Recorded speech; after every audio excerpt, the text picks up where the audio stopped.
ndagushima Yesu kuko wanshatse, ndagushima Yesu kuko wamfiriye, nari mwisayo nari mu mwijima, ariko Yesu we warantabaye. Nari umunyedini nziko ndi umukristo, nakwigengesera ngo nibwo butungane, ariko ibyo ntibyankiza kurimbuka, nizeyeye sampa gutungana kwiwe. Turabasuhuje cyane bakunzi b'ikiganiro Ijuru Ntirikorerwa, bakunzi muri rusange ba radio Fine FM. Tubahaye ikaze muri cya kiganiro mukunda muri benshi cyitwa Ijuru Ntirikorerwa. Ni ikiganiro kimaze gukura abantu benshi mu rujijo, aho abantu bamara imyaka myinshi bibaza kujya mu ijuru byagenda bite, ndetse bagaca mu nzira z'uburyo bwinshi cyane bagira ngo hari indi nzira yabihari yabahesha kujya mu ijuru biciye mu bikorwa byabo. Ariko tubahaye ikaze kugira ngo tubamenyeshe inzira imwe rukumbi kandi y'ukuri ihesha umuntu kujya mu ijuru, imirimo n'imitungo yiwe bitabigendeyemo. Abantu benshi bumvise ko ijuru ridakorerwa muvandimwe bahita bagira ikibazo, hashingiye n'ubuzima twabayemo imyaka myinshi cyane, tugaragazwa gati n'ikinyoma. Ariko kuri kuje kukatubatura, twasobanukiye ko burya kujya mu ijuru bitavuna, ntibivuna, ni ibintu byoroshye, ntibinasaba n'imyaka, ntibinasaba n'imbaraga, ntibinasaba ubutunzi, ntibinasaba amashuri, ntibinasaba yewe ubuhanga ubwo ari bwo bwose. Ahubwo twamenye neza ko kujya mu ijuru k'umuntu bisaba kureka igikorwa kiwe na kimwe. Impamvu nabwo bisaba kureka igikorwa cy'umuntu na kimwe ni uko umuntu ari mubi, igikorwa cye cyiza, icyo yita cyiza. Ntabwo n'igihe nyine rero, amazina ni Mugemana Andre, nk'uko bisanzwe ndi mutagatifu, nagiriwe ubuntu n'Imana nanjye mpishurirwa ubwiru Imana yahishuye, mu buryo Kristo ari we wemeye kuza gukora akamukoza umuhanga kugira ngo ibikorwa byiwe aba ari byo twizera bikatubarwaho bikaduhesha kwemerwa n'Imana, ubwo ibyacu byo byari byamaze gutagaciro hashingiye n'ubwandu twari twavukanye. Nawe rero wabasuhuza muvandimwe kugira ngo dukomeze, ariko tuziranye. Nanjye ndabasuhuje abatagatifu, nabo batagatifushirijwe mu maraso ya Kristo Yesu. Yego. Ariko ndasuhuza n'abandi nabo batari baba batagatifu, ariko nabo bateze amatwi iki kiganiro. Yego. Ntibakoreho urushinge, nabo baba batagatifu. Yego rwose. Amazina rero ni Musabyimana Yosefu Mugisha. Yego. Nanjye ndi umukiranutsi. Amen. Ndi umukiranutsi ku bwa Yesu. Namenye neza ko urupfu n'izuka bya Kristo Yesu, yego, ari byo byampindukiye umukiranutsi, bimpindukira kwera, yego, bimpindukira kutagawa, yego, bikozwe n'urukundo rw'Imana. Amen, amen. Nta gikorwa cyanjye na kimwe kirimwo. Iyo mvuga ibikorwa ndavuga bimwe byiza, ndavuga amasengesho, ndavuga amaturo, ndavuga kwigengesera kose. Yego. Narabigerageje ariko ntibyakunda. Yego rwose. Ariko menya igikorwa Yesu yakoze ku musaraba, icyo menya ko gihagije, cyuzuye, ko icyo nkizeye kimpesha kuba intungane mu maso y'Imana, nkabona ijuru imirimo yanjye tabigizemo uruhare. Amen. Imana himbazwe. Himbazwe mwene data. Uvuze ko wamenye uburyo umuntu aba intungane, imirimo n'imitungo yiwe bitabigizemo uruhare, ariko mu by'ukuri ubimenye bitari kera, hashingiye n'igihe nawe kera wamaze. Wamaze igihe kinini, wamaze igihe kinini, mu by'ukuri uzi neza ko kujya mu ijuru bikorerwa. Yego. Ese mu by'ukuri wamenye ko kujya mu ijuru bidakorerwa biciye mu bihe buryo Mugisha, ku buryo nyine ari nawe ufite no kubihamiriza abandi, ukoresheje n'ibyanditswe byera, cyane ko burya ibyo tuvuga byose bigirwa ukuri n'ijambo ry'Imana. Nibyo wadusangiza ukoresheje ibyanditswe byera. Reka dusangire amagambo ari mu byakozwe n'intumwa. Yego. Igice cyawo cya 17, duhere ku murongo wa 24, turageza ku murongo wa 26. Yego. Haravuga ngo Imana yaremye isi n'ibirimo byose, iyo kuko ariyo mwami w'ijuru n'isi ntiba mu nsengero zubatswe n'abantu kandi ntikorerwa n'amaboko y'abantu nk'ugira icyo akennye kuko ariyo yahaye bose ubugingo no guhumeka n'ibindi byose kandi yaremye amahanga yose y'abantu bakomoka ku muntu umwe ibakwiza mu isi yose ni nayo yashyizeho ibihe by'imyaka ko bikuranwa uko yategetse ikabihamiriza abantu ikagabanyiriza abantu ingabano z'aho batuye. Iyi ni yera nsomye. Yego twasoma na Bibiliya ntagatifu. Yego ibyakozwe n'intumwa igice cya 17. Yego duhereye ku murongo wa 23. Yego tugeze ku murongo 26. Yego koko rero ubwo nagendaga mu mihanda y'umujyi wanyu nibyo nagiye mbona amashusho z'Imana zanyu ndetse ndabukwa n'urutambiro rwanditsweho ngo urw'Imana itamenyekana.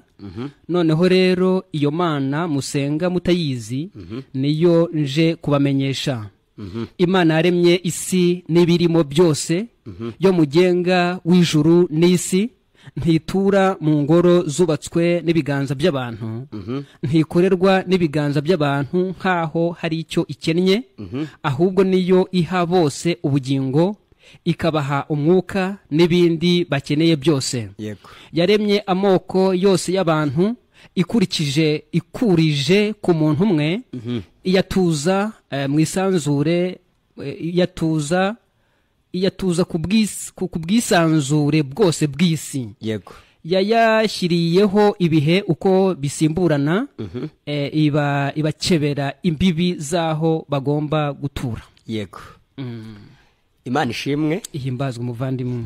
Kuba duteze amatwi tuba tubasabira kugira ngo Imana ibakore ku maso y'umutima, ariko inabakore ku matwi, bumve ijambo ry'Imana ariko baryumvishijwe n'Imana. Kubera ko ijambo ry'Imana ntabwo ari inyuguti, ahubwo ijambo ry'Imana ni umwuka. Ijambo ry'Imana rivuga ko inyuguti yicisha, ariko umwuka agahesha ubugingo buhoraho. Dusomye amagambo avuga ko n'amagambo Pawulo yavuze ageze aho bita muri Atenayi. Ubwo yagendagendaga wari umurwa cyangwa wari umujyi usenga ibigirwamana cyane, ariko aho ntituhibanda.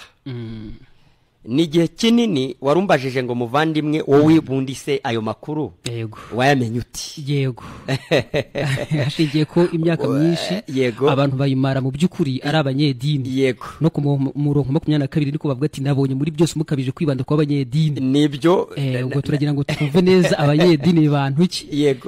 None umuntu yareka kuba umunyedini ati n'igihe kinini nabaye mu idini imwe navukiyemo, Gatolika, nza kuyivamo njya mu yindi dini nanone ya Deperi, nyibamo. Ubwo urumva icyo nashakaga ubutungane bushobora kumpesha kwinjira mu bwami bw'Imana, kuko utari intungane atagira mu ijuru. Yego kuko utari intungane adashobora kugera mu ijuru. Ariko kandi muri make nuko nakiraga makuru ambwira ko kujya mu ijuru bisaba kubikorera. Yego rwose. Nuko nakiraga makuru ambwira ko kujya mu ijuru bisaba gutungana ku gato ndetse no ku kanini. Ibyo rero narabigerageje kuva mu mwaka w'ibihumbi 2000 kugeza mu mwaka w'ibihumbi 2013. Inkuru nziza nicyo gihe nayakiriye. Yego, ubwo icyo gihe cyose wakimaze nyine wo muri icyo gihe umunyabyaha cyose nakimaze ndi umunyabyaha ukorera kuzajya mu ijuru, nkorera kuzajya mu ijuru, nsenga, ndirimba, njya mu butayu, ntanga amaturo, mbese nkora ibikorwa byose byitwa byiza, ariko ngamije kugira ngo Imana izabishingireho impembe kujya mu ijuru ryayo. Yego rwose. Ariko mu by'ukuri ijambo ry'Imana hano twasomye ryavuze ngo ubwo nagendagendaga nitegereza ibyo musenga. Ubwo abantu benshi n'abanyamasengesho. Ubwo abantu benshi n'abanyamasengesho. Yego. Abantu benshi bavuga ko ari abavugishwa b'Imana. Yego. Kuko Pawulo ari kuvuga ngo kuko ubwo nagendagendaga nitegereza ibyo musenga, nasanze igicaniro cyanditsweho ngo icy'Imana itamenywa. Yego rwose. Yasanze basenga ibintu. Barasenga. Yego.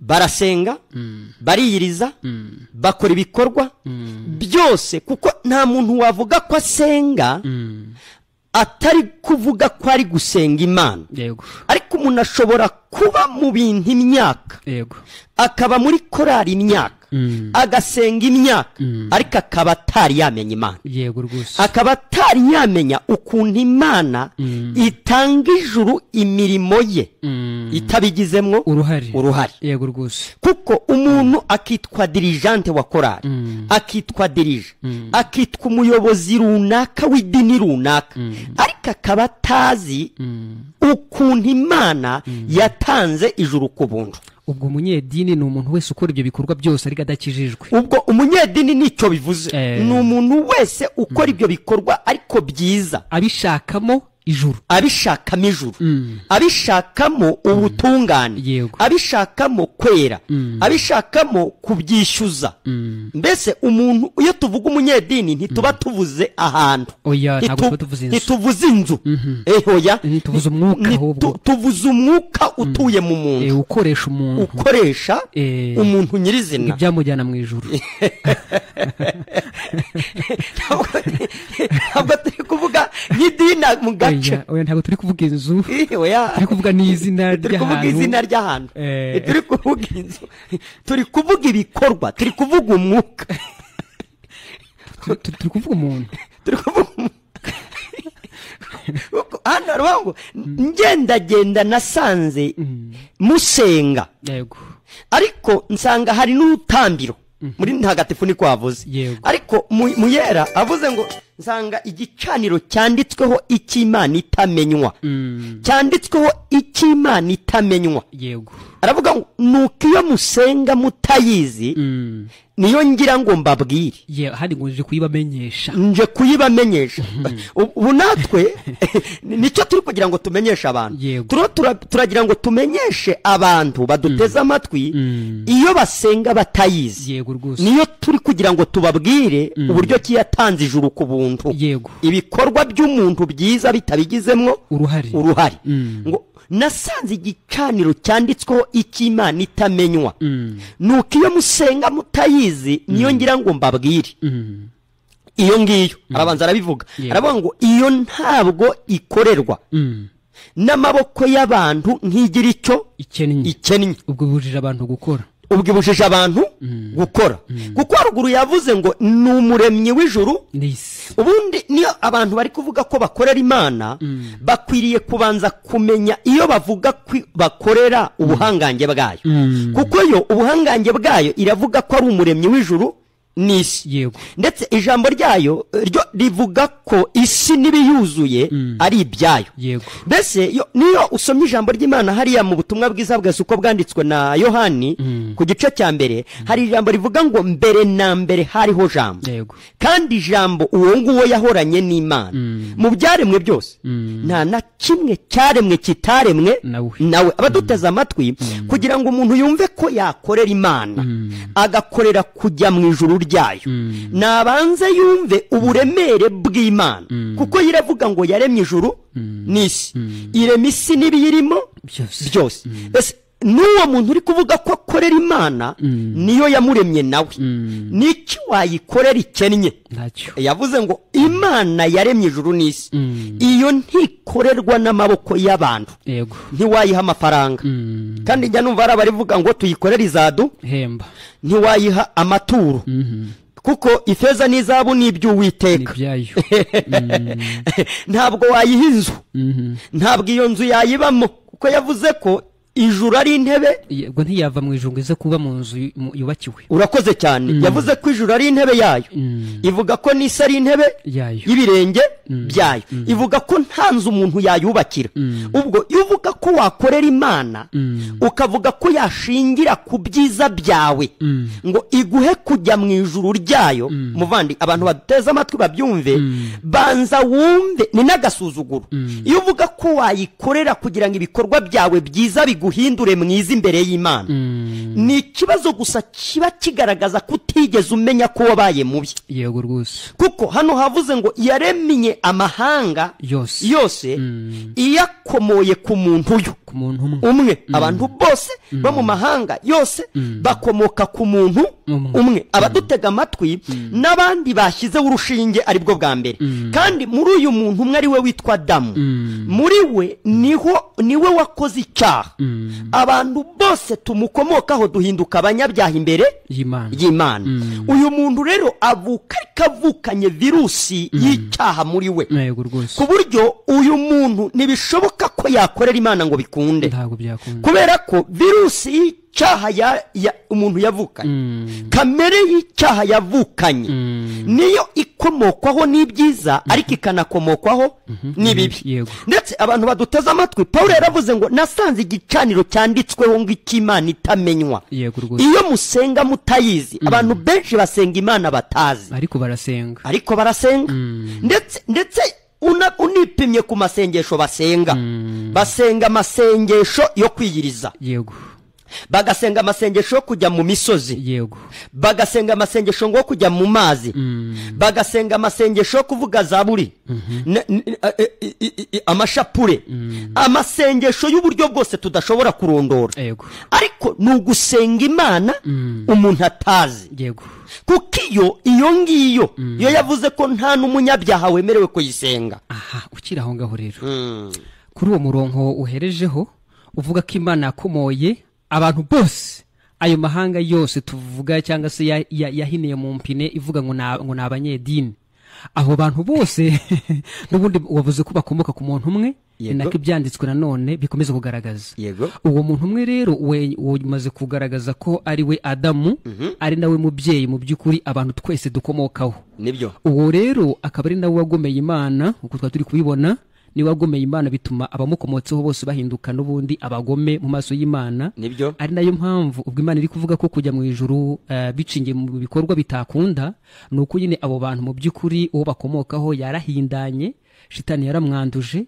bituma n'urwo rubyaro narwo ruhinduka nanone urwanduye ubwo nibyo bikorwa nabyo biranduye kugira ngo abantu bataza kugira ngo ahari turi kwamagana gukora neza oya ntabwo ari cyo turi kuvuga ku bantu gukora neza ni byiza ndetse bigirira umumaro nyine abantu nanone nkabo ariko aho turi kuvuga twebwe bitemewe ni mu maso y'Imana kugira ngo izaguhe kujya mu ijuru ni imbere yayo ko nta muntu wajya mu ijuru bishingiye mu bikorwa bye ni nawo umurongo 22 twahereyeho Pawulo ari kuvuga ati ndabona muri byose mukabije kwa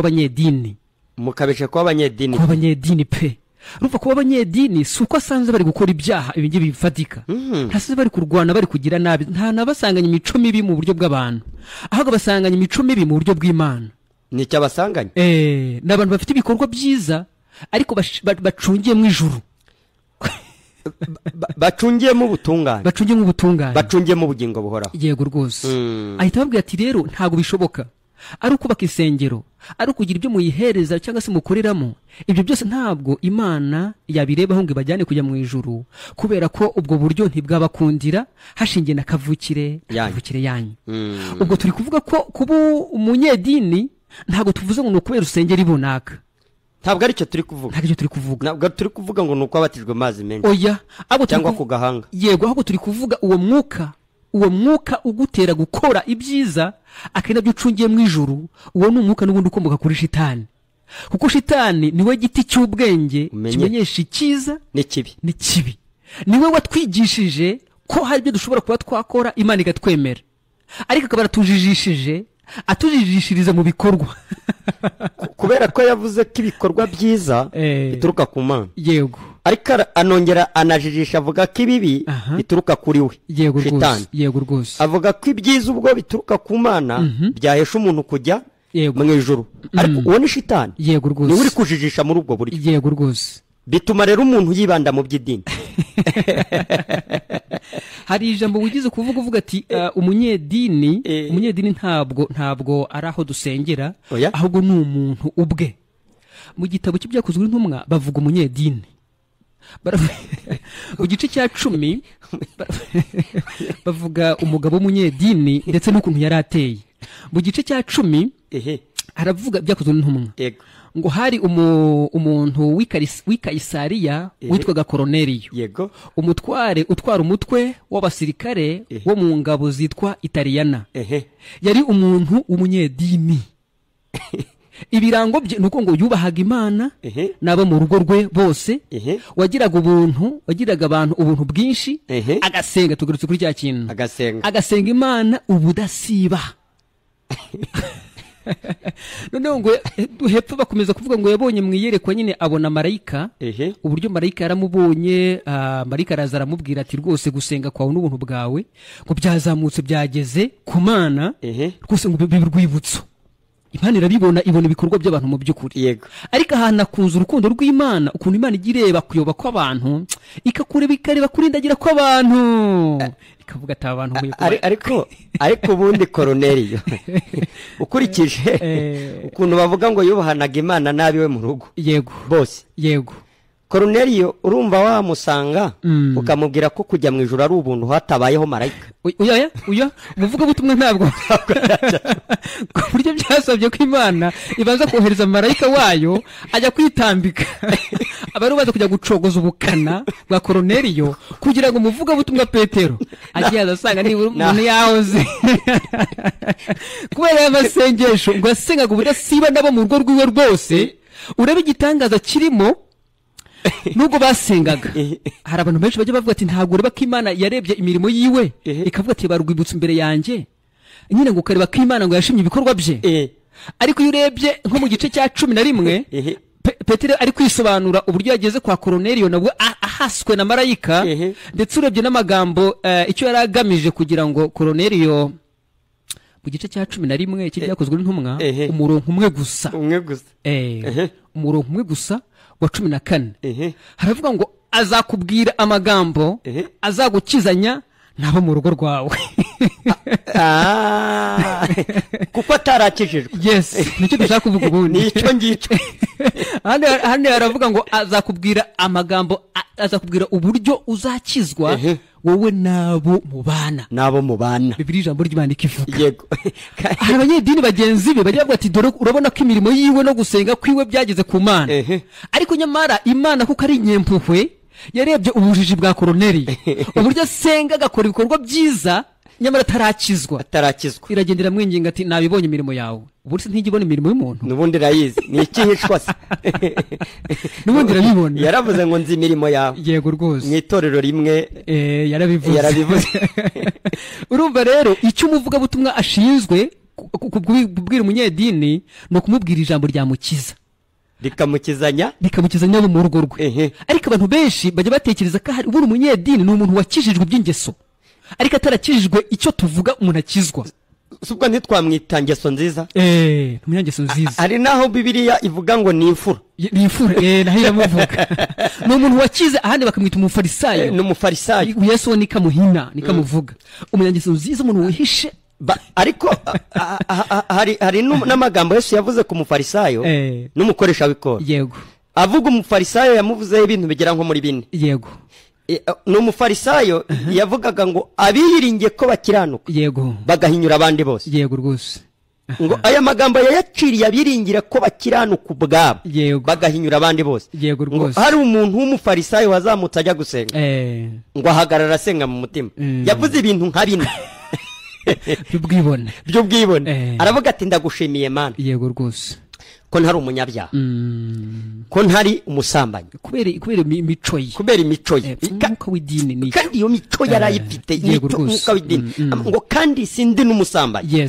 Abantu baba baduteza amatwi ntituba tubwira abantu kujya gusambana, turavuga ko ibyo bintu umuntu ajya yishingikirizaho kuba udasambana ni byiza ariko kuri wowe ariko si inzira yaguhesha kujya mu ijuru.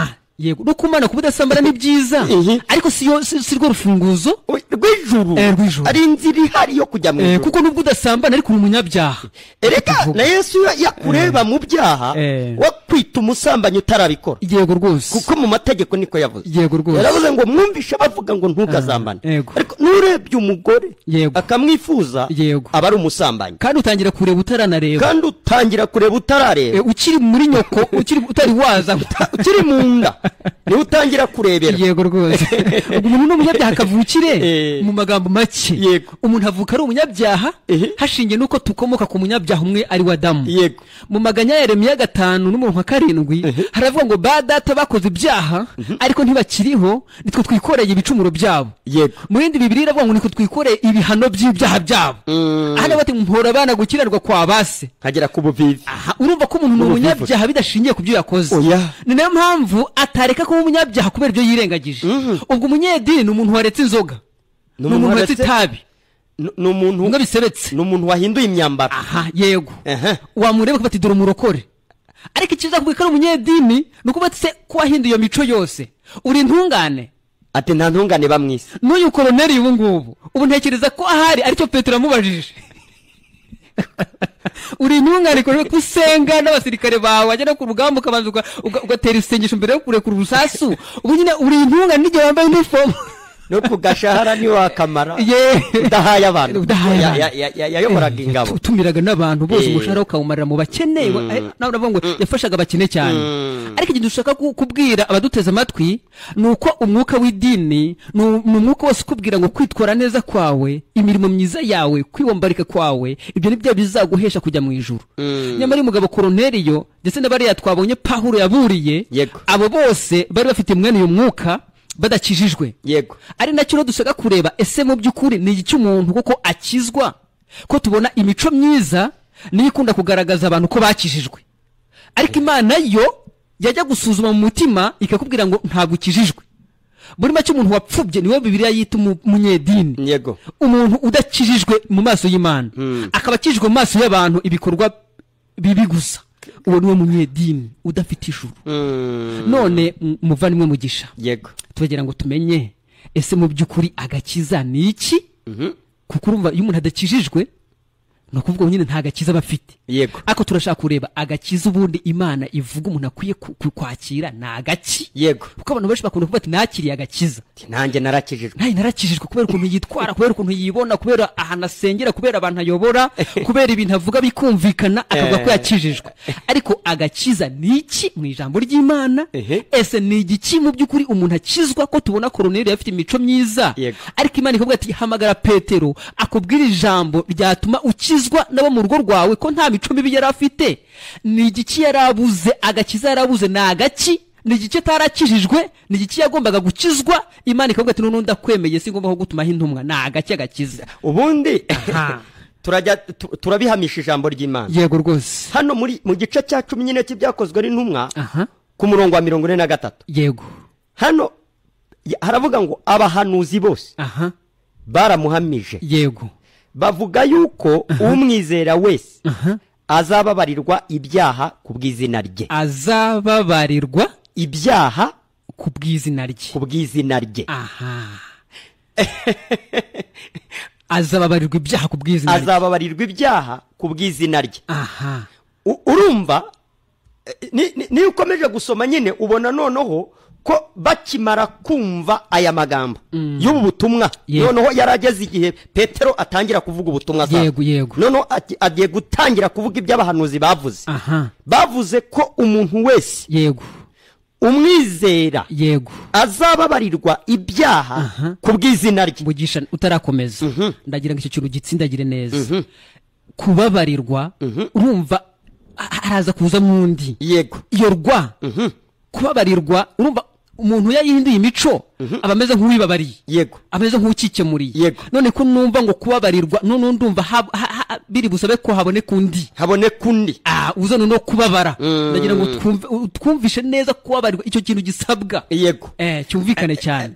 none byumvikane ko iyo tuvuze ko ijuru ridakorerwa tuba tuvuze ko hari uwakoze, kubera ko n'ubundi iyo tuvuga ngo Imana ikeneye gukiranuka ntabwo ibivuze nk'ibikorwa, ibivuze gukiranuka nk'umuntu yego. kuko ijambo ry'Imana riravuga ngo azitwa gukiranuka kwacu yego. uko gukiranuka hari Yesu yego rwose. kuko hano ngo abahanuzi bose baramuhamije ni umuntu bahamije yego bavuga yuko uzamwizera azababarirwa ibyaha. kubabarirwa aho hantu reka tuhatinde gatoya ukihatinda. muri Luka rimwe urahita ugendera rimwe yego ndacyakubaza. Luka igice cya mbere n'umurongo wa 77 haravuga ngo no kumenyesha abantu be iby'agakiza ko ari ukubabarirwa ibyaha byabo. dusobanuye kubabarirwa no kumenyesha abantu b'iby'agakiza ko ari ukubabarirwa ibyaha byabo yego. nuko habonetse Yesu aza gukora yego akora ibikorwa byiza yego rwose umuntu yasabwaga n'Imana yego rwose. akaza mu buryo bw'igitangaza dukunda kubivuga yego akavukira muri Bikira Mariya yego rwose. kuko ijambo riravuga ngo dore umwana yatuvukiye yego duhawe umwana w'umuhungu yego sibyo kuko azitwa Yesu kuko ari uzakiza abantu b'ibyaha byabo. urumva yaraje kudukiza ariko aje kudukirisha we ibikorwa bye yego rwose. ibikorwa yaraje kudukirisha ni ibihe? icya mbere yego nuko yaraje ari umuhuza yego uhuza abantu n'Imana mu buryo bumwe. yagombaga gucekingwa akaba yujuje ubumana 100%, akongera agacekingwa akaba yujuje ubumuntu 100%, kuko yaraje kuba umukiza wacu. noneho mu gihande cy'ubumuntu rero yari umuntu ariko no mu gihande cy'ubumana ari Imana 100% ku ijana nanone yego rwose. ageragezwa mu buryo bwose rero nk'uko tugeragezwa ariko ntiyakora icyaha. avuka mu buryo aza yicisha bugufi yambara akamero k'umugaragu w'imbata ntiyanga no gupfa urupfu ndetse rwo ku musaraba.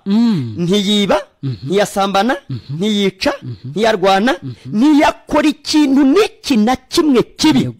amategeko arayubahiriza ayanonosora neza 100%, kandi ayanonosorera mu mubiri wacu.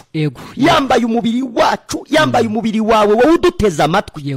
akekingwa mu mategeko mu rukiko rwa mbere. abanyedini baramucekinga basanga yujuje ibisabwa 100%, ku buryo nta kintu cyakabaye gituma ajya ku musaraba. ajya kwa Pilato arakekingwa. Pilato amuburaho icyaha amusora avuze ati uyu muntu ni umukiranutsi. ariko hirya gato Kayifa yari yahanuye ko umuntu umwe akwiriye gupfira abantu bose. ngaruke rero yagombaga kuturongera agakiza ariko kitwa imbabazi.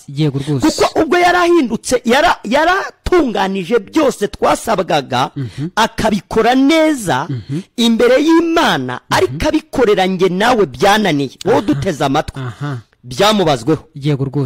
ibyaha byose n'ingano yabyo byo muri kamere bimubarwaho. ariko kumubarwaho yarahindutse icyaha sasa. sibyo amaze guhinduka icyaha, ariko kubera ko Imana idashobora kubabarira umunyabyaha hatabayeho amaraso. amaraso akwiriye kumeneka kugira ngo ibyaha bibabarirwe. Abaheburayo 9:22. kuko hari wasomye ijambo twasomye ijambo rivuga ngo no kumenyesha abantu b'iby'agakiza ko ari ukubabarirwa ibyaha. agakiza ni ukubabarirwa ibyaha. kandi Petero yahanuye kwa Koruneliyo umunyedini amubwira ngo abahanuzi bose baramuhamije bavuga ko umwizera wese azababarirwa ibyaha kubwi. ubwo ikibazo rero cy'umunyedini nuko aba yiyizeye ni ukwiyizera ubwe. ubwo ni nacyo kibazo nyamukuru umuntu aba afite. Yego. kandi ubunyedini n'ubwo ngubwo nicyo busobanuye. nuko umuntu yizera ibyo we azakora. Yego. ari nabyo twanasomye nyine. Yego. nyamara Imana yo ishaka kumenyesha umuntu ubutumwa bwiza ko ari ukureka kwiyizera ahubwo ukizera undi utari wowe. undi utari wowe. ubwo nguwo ni musobanuye ngo Yesu niwe waje atameze uko tumeze. Yego. yaje wari intungane 100%. Yego. ntiyaraje kugerageza bimwe Pawulo yahanuye mu gice cya 10 cy'Abaroma. avuga ngo abantu bagerageje gukiranuka kwabo bari kugerageza kwihangira. mu by'ukuri Yesu ntabwo yihangiraga, ahubwo yarazi neza ko ari intungane 100%. mu kuba yari intungane 100%, yewe twege twari abanyabyaha 100%. ahubwo banihangira. we rero azana nowe aje kutubonera gukiranuka. ubundi ikintu umuntu asabwa ku Mana ari nacyo kimukiza umunyedini, nuko reka kwishingikiza ku bikorwa bye, ahubwo akishingikiza ibitari ibye, aribyo bya Yesu. aha, icyo rero ni nako kudukiranukira, ariko niko kudukiranura n'Imana. icyo twakomeje kuvuga ati kubabarirwa ibyaha, ubwo wavuze ko Yesu yagiye ku musaraba.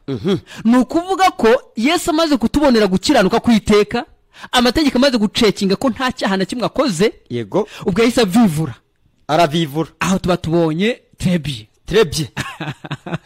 okay. yo ni tike. noneho rero ubwo hari hasigaye ikindi kivuga ngo ariko se ko Imana yavuze ko umunyabyaha izamwica, noneho biraza kugenda bite? ntigomba kubabarira umunyabyaha adapfuye. ubutabera bukwiye kubahirizwa. Yesu nanone nubwo yari intungane amaze kutubonera gukiranuka, uvuze ko yagiye ku musaraba. aho ku musaraba rero niho bavuze ngo kubabarirwa ibyaha byacu. nuko Yesu yababaye umubabaro twagombaga kubabara. kandi ubwo ku musaraba nuko yarabazweho ibyaha byacu. ariko ngo kujya ku musaraba kwa Yesu bisobanuye ngo twege twari tuvuyeho, ko tugiye mu ijuru nawe agiye kubabazwa. ubwo bivuze ngo gukizwa, Petero yabwiye Korneliyo, ni ugukizwa icyo kintu nyine, ni ugukizwa igihano cy'urupfu rw'iteka, ni ugukizwa uko kurimbuka. ni ugukizwa uko kurimbuka, ni ugukizwa uwo muriro utazima. kandi ntiwawukizwa n'amasengesho, ntiwawukizwa na ya mico. ubu ni ya mico ni ituma umuntu adashobora gusobanukirwa ubutumwa bwiza. muri make ikingira umuntu. ni niyo mpamvu usanga Imana iri kuyibandaho cyane. imirimo umuntu ayishingikirizaho ikamubuza kwizera ibya Yesu, kuko bakiri kwiyizera. ariko ibyanditswe bikomeje kuvuga ngo ijuru ntirikorerwa, nuko tuba turi kuvuga ko umuntu ntacyo yakora, ahubwo asabwa kwizera icyo Yesu we yakoze. kuko bitabaye bityo, ubwo gahunda y'Imana yaba yarabaye impfabusa. n'urupfu rwa Yesu n'imvune ziwe no gutagangara ko atuvunikira nuko kuducungura kwe byaba byarabaye zero. ubwo umugambi w'Imana wo kuva kera wabuhinyutse. ariko ubutumwa bwiza busobanura neza ko ntawe ukiranuka n'umwe mu bantu. twese twakoze ibyaha ntitwashyikira ubwiza bw'Imana. twese twahindutse abanduye. n'ibyo twagerageje gukiranukamo byose ubushwambagara. Imana ihitamo rero kudushakira Yesu nk'umucunguzi, ngaze akiranuke ku gato no ku kanini, we atubonere gukiranuka. by'amasengesho wavugaga, umuntu arasenga akananirwa, umuntu yiriza ubusa akagera hakarya, amaze nk'iminsi ngaye. ariko Yesu we yaraje amasengesho arayasenga, ariko dusengera muvandimwe iminsi 40. arangije ajya mu butayu, hano abantu bajya kuborogera kubera kutizera, ngo bagiye gushaka Imana. ngaho abanyedini ariko bani kuvuga ati muve mu misozi, nimuve mu mazi, muve mu myobo, nta ntambara ihari. murajya abantu bipfunda mu myobo n'inzoka. nimureke gutanga ibyanyu, dore Imana irihagije yatanze Yesu. imyobo ni utunyamaswa cyangwa se abanyabwoba. ariko nibave iyo hihishe, nibaze kumugaragara, dore Imana yatanze imbabazi z'iteka ryose. ubone n'Imana itari kubaraho abantu ibyaha, abantu bari kwihishira iki?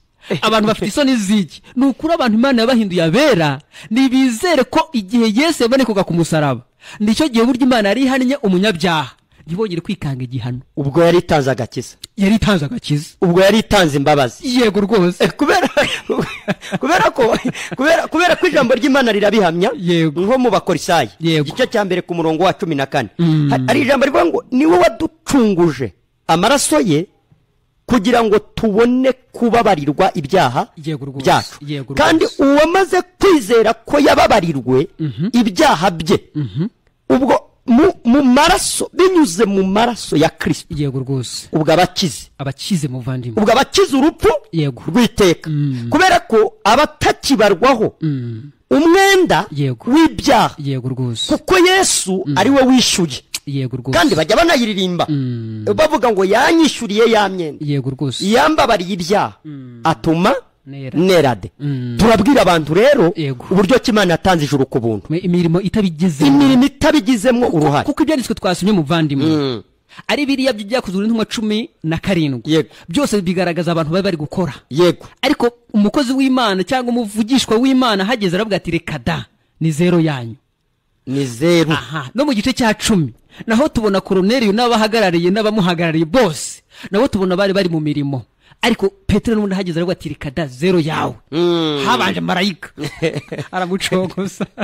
None natwe rero dukurikiyeho tuvuga ati mushyire imirimo yanyu hasi, mwizere umucunguzi Yesu niwe wakoze, kugira ngo ibyo yakoze ari byo mwitirirwa, abe byo mubarwaho, muheshwe kujya mu ijuru n'ibyo ngibyo by'iteka ryose. Muri cy'umwuka w'ubunyedini tugiye kubahereza umurongo baduhamagare muri iyi minota kugira ngo dusangire ikiganiro, twumve mu by'ukuri niba mwasobanukiwe inzira Imana yaciye, ariko n'inzira abantu biciriye ubwabo.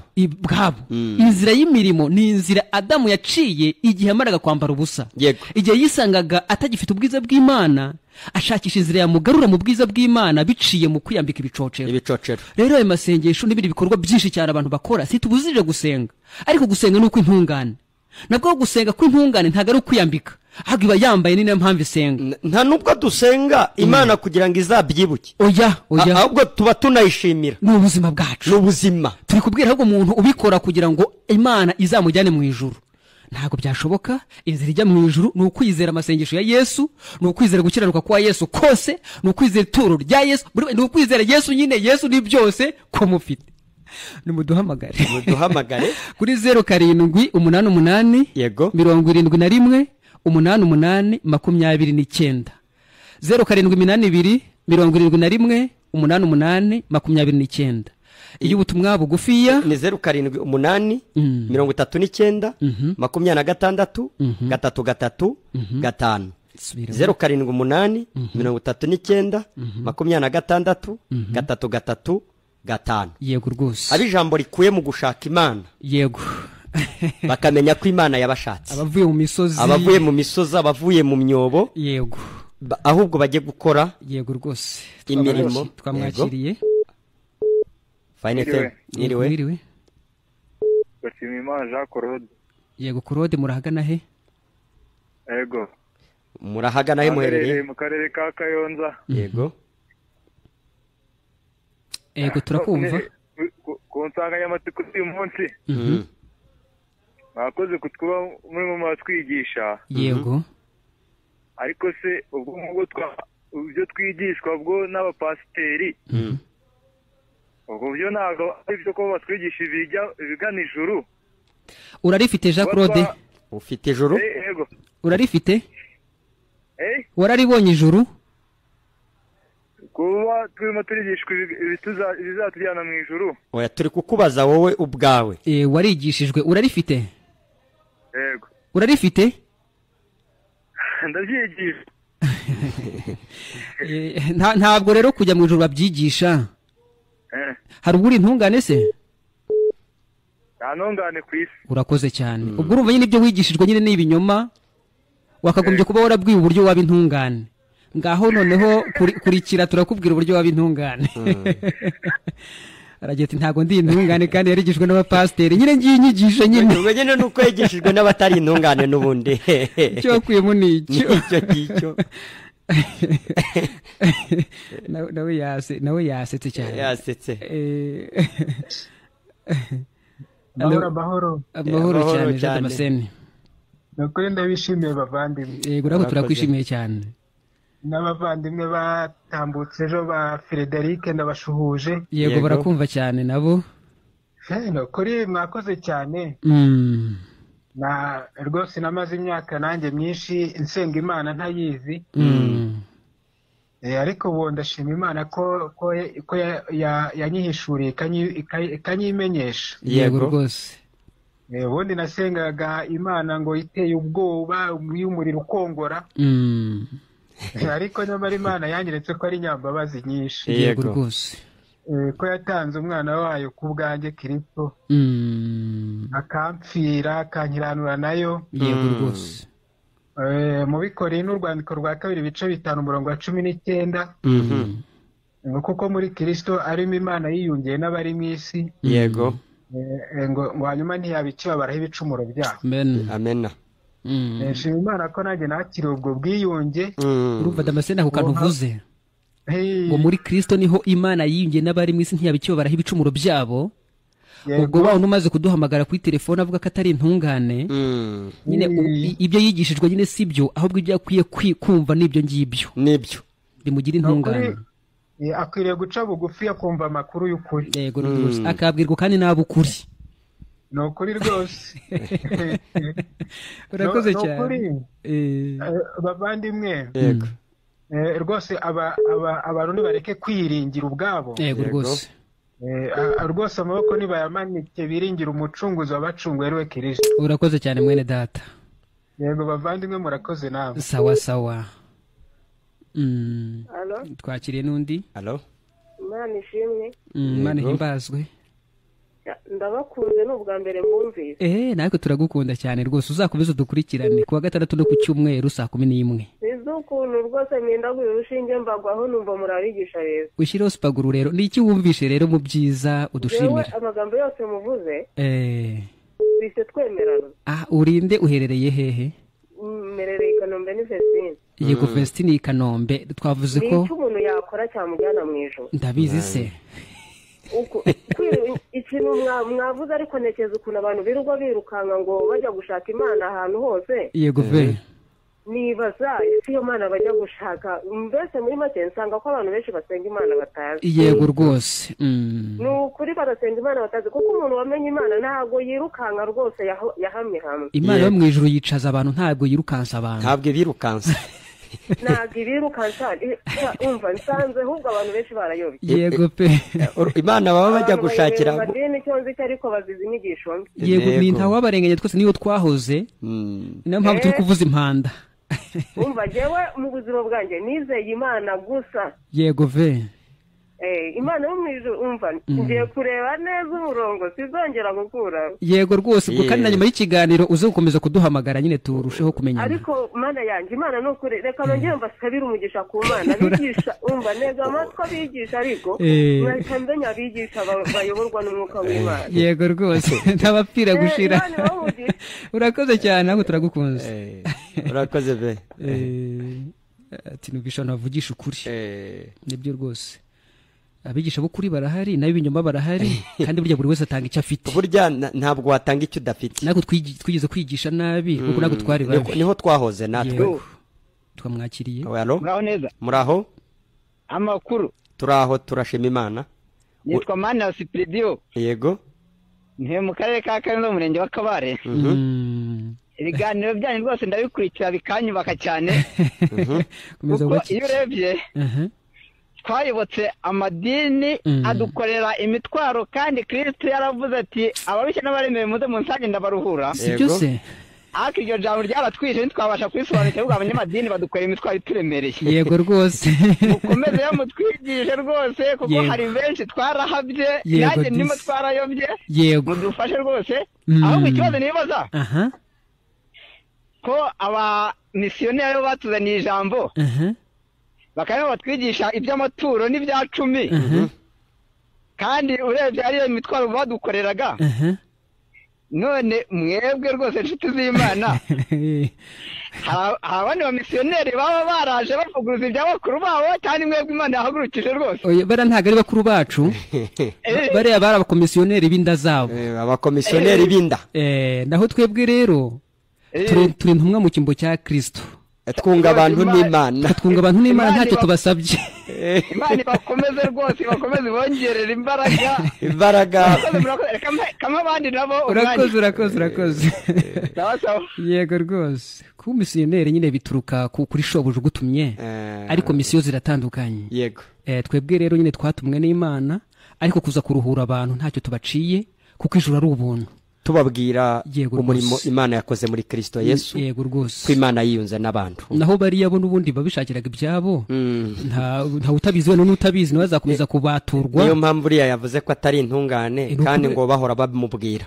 Bariya n'abakomisiyoneri, bariya abakomisiyoneri ubundi baje gushinga madini, ntago baje kuvuga ubutumwa bwiza. Yego, oya, badukoreje imitwaro, ni naho byose bigenda bituruka naho ngaho. Ariko ubutumwa bwiza no buvuga Yesu ko yaje kubabarira abantu ibyaha byabo, bakaba bafite umutima utuje kandi utekanye, bafite umutekano. Naho guhahamuka ujya mu misozi, guhahamuka uva ku buriri bwawe ukajya kurara mu mazi kandi usize amashuka yawe meza, ibyo ntago ari ubutumwa bwiza. N'ubyigisha nyine nawe ntago ari umuvuga butumwa bwiza. Niyo mpamvu ijambo ryakomeje kutubwira ngo mwese abarushye ntabaremerewe, nimuze musange ndabaruhura. Yego, ntabwo rero Yesu arushya abantu, ahubwo arabaruhura. Yego, ndetse n'impamvu akuruhura nuko azi neza ko warushye utiruhije, ahubwo hashingiye n'ivuko ryawe. Ukaba wumva ushaka kuzajya mu ijuru, utekereza ko hari ibyo wakora kugira Imana ikwemere. Ariko Imana irakubwira ati reka da, ntacyo wakora kugira ngo nkwemere, ahubwo ndaza kukwemerera mu byo wakorewe.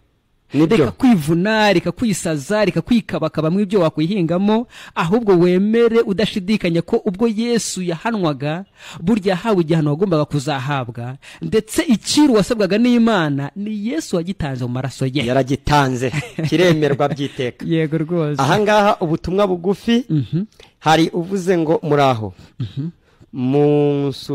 musubirizemo umurongo wo mu bakorisayi. Musubiriremo nicyo ubwo yaragiye kuvuga. Mu bakorisayi ni kangahe? Binyuzeho amahushuka. Murakoze. Ni abakorisayi igice cyaho cya mbere ku murongo wa 14. Yego, ushaka ukomeze usome ugere ku murongo waho wa 21 na 22. Yego rwose. Aha, aravuze ngo Imana ibaho umugisha, Imana yarawuduhaye, dufite ijuru, nta mugisha waruta kuba mu ijuru. Kuko ubundi ngira ngo ni Zaburi y'ijana na 33 niho havuga ko umugisha ari ubugingo buhoraho. Yego, turawufite. Yego rwose. Aha, uyu nawe aravuze ngo mwiriwe neza, nitwa Petero. Ese ibyo batubwiye ba pasiteri ngo imirimo myiza niyo izatujyana mu ijuru, sibyo? Iyo ni shitani yabivuze. Ubwo sibyo, ni shitani wabivuze, kuko imirimo myiza y'umuntu ni mibi, byose ni bibi, kuko byose bituruka ku giti cy'ubwenge bumenyekanisha icyiza n'ikibi, byose ubwo biva muri kamere. Yego rwose. Ahubwo imirimo Yesu yakoze, akemera gupfa urupfu rubi rw'agashinyaguro, yego, azize ibyaha byawe, yego, ibyo byemere kuko niwe wakoze, akiranuka mu cyimbo cyawe, gukiranuka kwa Yesu kubu kwawe, nk'uko n'ibyaha byawe byabazwe kuri Yesu, kandi bikamujyana mu gihano. Ubwo impamvu tuvuze ko ari shitani yabivuze, yego, nuko ari wese w'ikinyoma, se ibinyoma byose. Yes, kuko Imana ivuga ko ntawe ukiranuka n'umwe, ko ntawe ukora ibyiza n'umwe, bose barayobye, bose bandurijwe hamwe. Ndetse Yesu akavuga muri 64 no 5 ngo twese twahindutse abanduye, n'ibyo twagerageje gukiranuka mu byose bibeze nk'ushwambagara busize ibizinga. Bibiliya ikunda gukoreshwa n'abayehova, iravuga ngo ibyiza by'umuntu bimeze nka kotegisi umugore yakoresheje ari mu mihango. None iyo pastor akubwira ngo iyo kotegisi yakoreshejwe niyo uzahereza Imana, ntiwumva se ko ari ubugizi bwa nabi? Ndetse icyo gihe aba ari antikristo, kuko Yesu niwe mwiza, ni nawe wakoze ibyiza ngo tubyemererwemo.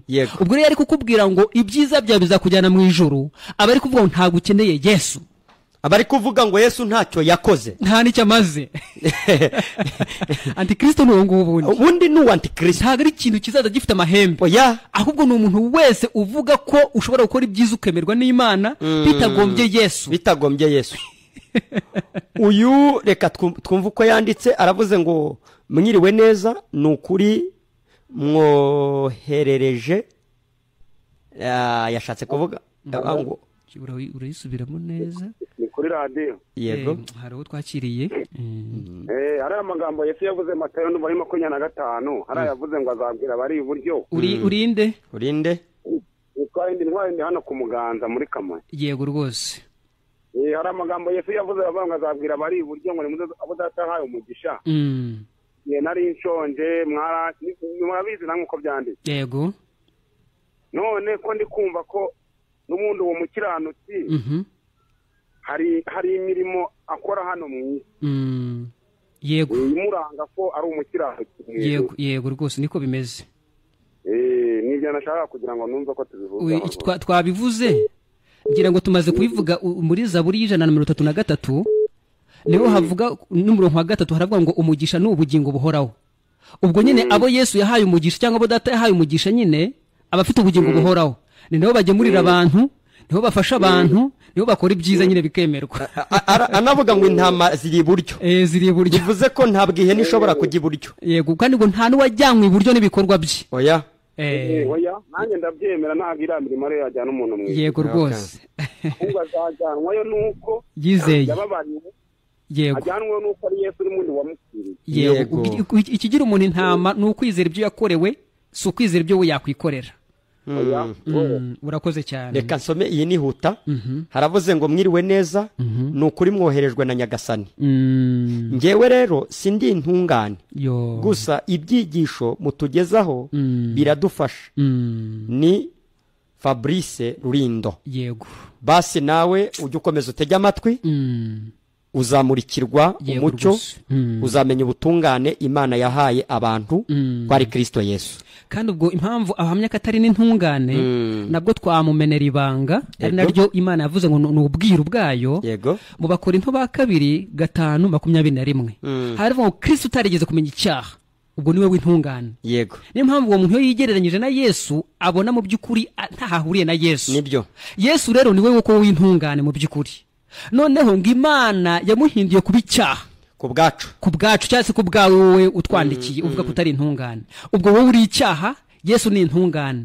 Imana rero yafashe ubunyacyaha bwawe ibubara kuri Yesu kugira ngo Yesu ahinduke umunyacyaha nta cyaha yakoze, ariko kugira ngo nawe uhinduke intungane nta cyo gutungana wakoze. Ubwo byose bisaba kubarwaho rero kugira ngo b'intungane ni wizere ko Yesu yabazweho ibyaha byawe, ariko nawe ukabarwaho gutungana kwiwe, biraguhwanira no kujya mu ijuru cyangwa se no kuba intungane mu maso y'Imana. Iryo ni ryo banga. Ngira ngo hari iminota yadushiranye. Abakomeza kuduhamagara ni kuri 0788718829. Niyo ngiyo kandi nyine ya 0788396335. Yego rwose. 0788396335. Twabashimiye cyane rero abagize uruhare, abahamagaye n'abatadufatishije ndetse n'abatabonye amayinite, mwese twabashimiye. Imana ikomeze kubagirira neza. Amen.